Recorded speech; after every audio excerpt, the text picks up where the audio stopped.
अष्टानिका महापर्व की जय।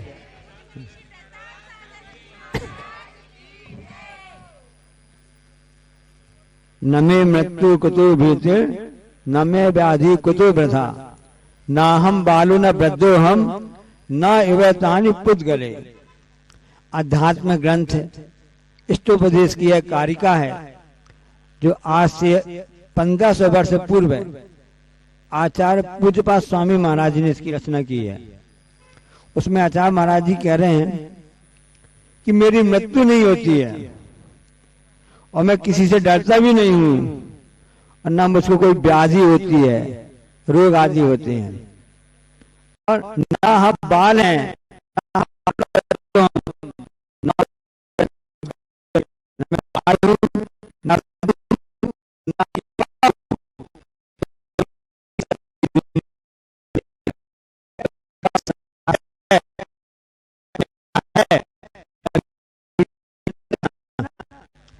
झट्टी करवा दियो तो झट्टी झट्टी आप है पूजा करियो भावना भाइयो तो 85 का सब काम अच्छे से हो जाएगा। बुंदेलखंड में आप लोग पूजा कर रहे थे अभी भाषा में, तो एक बार आचार्य जी किसी ने पूछा आचार्य महाराज जी ये बुंदेलखंड का तो पानी बहुत अच्छा है, क्योंकि आचार्य जी अधिकतर पूरा प्रवास आचार्य जी का 1900 राजस्थान से आने के बाद में 75-76 के बाद में बुंदेलखंड में ज्यादा रहा है। तो कहा कि आप बुंदेलखंड में रहते हैं तो क्योंकि यहाँ का पानी बहुत अच्छा है। तो आचार्य ने कहा कि यहाँ का पानी भी अच्छा है, यहाँ के प्राणी भी अच्छे हैं। तो वहां पर कुछ छत्तीसगढ़ वाले बैठे हुए थे, तो छत्तीसगढ़ वालों ने बोला महाराज जी हम लोग, आचार्य ने कहा कि जितने भी महाराष्ट्र है छत्तीसगढ़ है ये सब बुंदेलखंड का एक्सटेंशन है, बुंदेलखंड का विस्तार है। इसी प्रकार से हमारा संसार का विस्तार कितना होता जा रहा है हमको मालूम नहीं है। अब तो कम से कम आकर के इन गुरु चरणों में आकर के अपने विस्तार को तो समेटना चालू कर दो, क्योंकि ये जो विस्तार कहाँ से कहाँ चल रहा है अपन को पता नहीं चला। इतना विस्तार होते आए, कभी नरक की ज्वाला देखी, कभी स्वर्ग के आंगन देखे। ऐसे स्वर्ग नरक के आंगन और ज्वाला देखते देखते तीर्थ गति में घूमते घूमते मनुष्य गति में हम सब यहाँ आ गए हैं। अब यहाँ पर आकर हम अपना ठीक ठाक करना है, क्योंकि हमने हमेशा पुद्गलों की माया देखी, उसी में उलझे हैं। तो क्या कहते गुरु महाराज क्या कर रहे हैं कि मैं ना युवा हूँ न मैं जवान हूँ, न मैं बुढ़ापा है और न मुझको कोई रोग है। तो रोग तो जन्मजात रोग किसको लगे हुए हैं? इस आत्मा को लगे हुए हैं। तो क्यों लगे हुए हैं? क्योंकि हम अपने स्वभाव को भूल गए हैं। तो स्वभाव को देखना ही हमारा सच्चा कार्य है, क्योंकि हम ना आत्मा न खाती है, न पीती है, न मरती, न जीती है। जो भी कुछ होता है सब पुद्गल का व्यापार है, यह पूरा जड़ का व्यापार चल रहा है। इसमें चेतन कैसा होता है? आचार्य हाई को लिखा है, हम आपको बता रहे हैं। हाई को जानते ना, सत्का मात्राओं का अक्षर का, सत्का अक्षरों का होता है, 3 पद होते हैं। पहले में 5 शब्द, दूसरे में 7 और तीसरे में 5। मैं तो स्वस्थ हूं, मैं तो स्वस्थ हूं, आप अस्वस्थ हो तो शाश्वत बनो। शाश्वत कब बना जाता है? जो सिद्ध परमेश्वरी, अभी हमने आपको कहा था ना अंतिम दिन चल रहा है, कौन से पर्व का? अष्टानी का। वे जो परमात्मा, जो आत्मा अपने स्वभाव को जान चुका है, अपने स्वभाव पे स्थिर हो गए हैं, ऐसी महान आत्मा ही उस शाश्वत पद को प्राप्त कर चुकी है। इसलिए मैं स्वस्थ हूं, एक हमसे भावना तो भाव, क्योंकि शरीर में रोग तो लगे हुए हैं। इसलिए हमेशा सुबह से कहा जाता है आप ऐसी भावना तो भाते रहो कि मैं स्वस्थ हूं, सुखी रहे सब जीव जगत के, कोई कभी ना। तो सब जीव में हम भी आ गए नहीं आ गए, तो सुबह से प्रार्थना करना चाहिए ऐसी कि हम स्वस्थ रहें, हम प्रशस्त रहें, तो हम सभी शाश्वत बन सकते हैं। इसलिए जब आप लोग मेरी भावना पढ़ते ना, विषय की आशा नहीं जिनके साम्य भाव धन रखते हैं, निज पर में हित धन में निस्दिन तत्पर रहते हैं।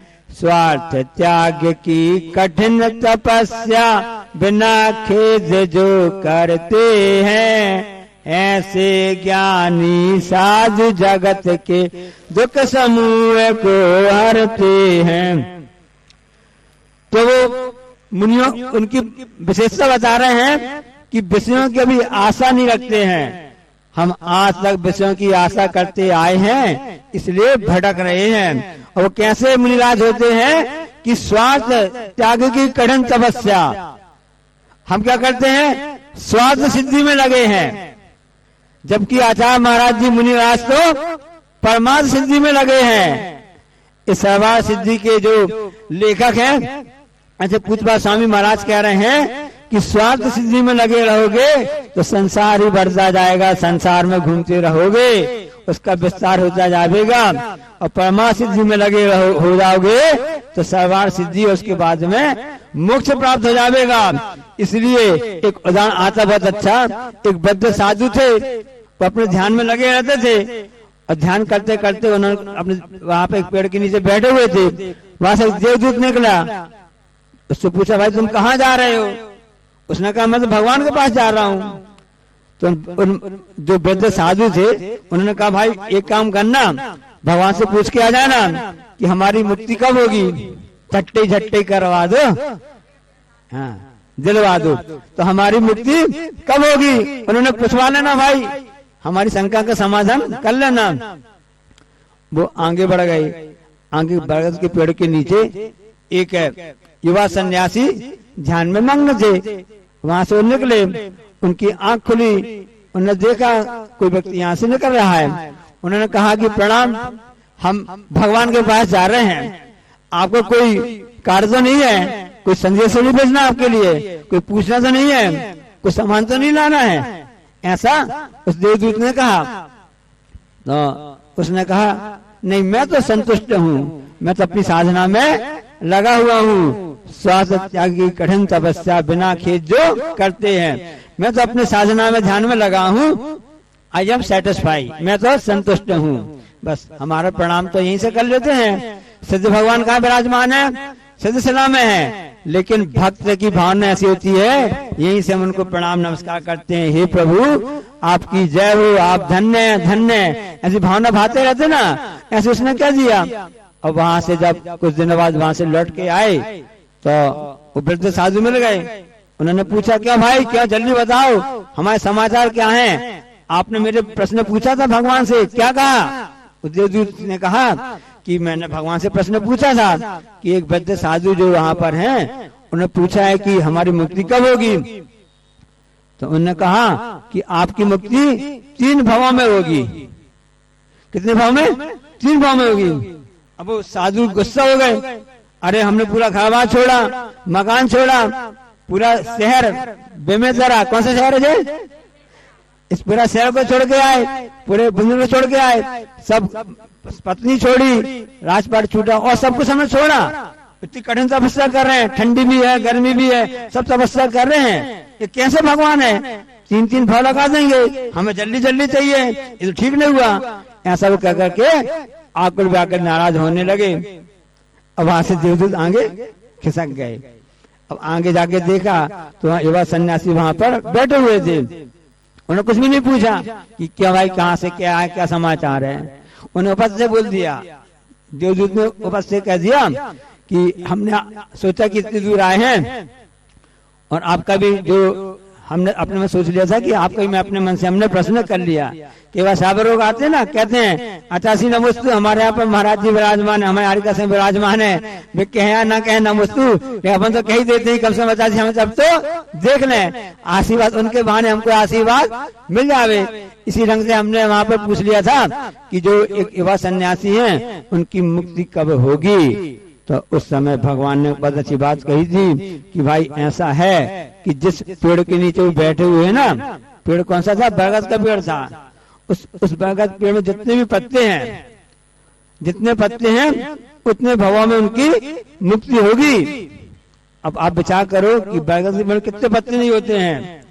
अब ऐसी बात सुनकर के वो युवा सन्यासी ने कहा, अरे अहो भाग्य है, कम से कम भगवान ने मेरी मुक्ति तो देख ली, मैं कब मेरा कल्याण कब होगा, ऐसा संतुष्ट हो गया। कोई बात नहीं, अब तो मैं अवश्य संसार से पार हो जाऊंगा, ऐसा उसने सोचा, संतुष्ट रहा। उसको आकुलता व्याकुलता नहीं, कम से कम इतना तो हो गया कि संसार में जितने बरगद के पेड़ हैं उनके पत्तों के बराबर तो मेरा भाव नहीं बचा।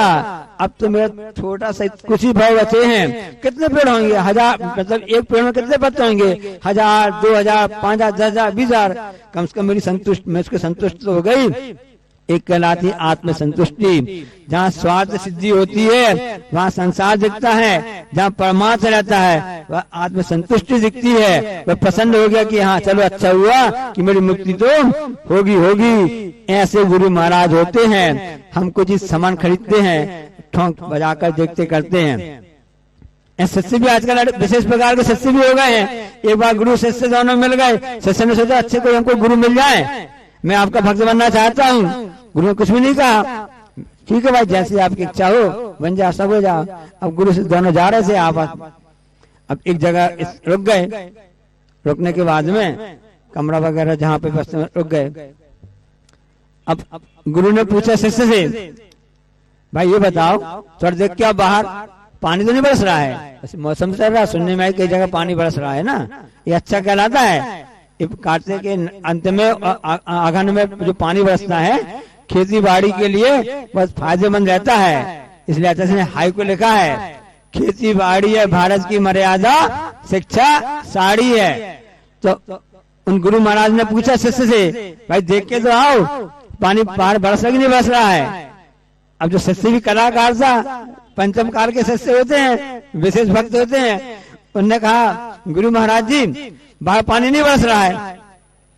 अरे तुम तो अंदर कमरे के अंदर बैठे हो, तुमने बाहर क्या समझ लिया कि पानी नहीं बरस रहा है। तो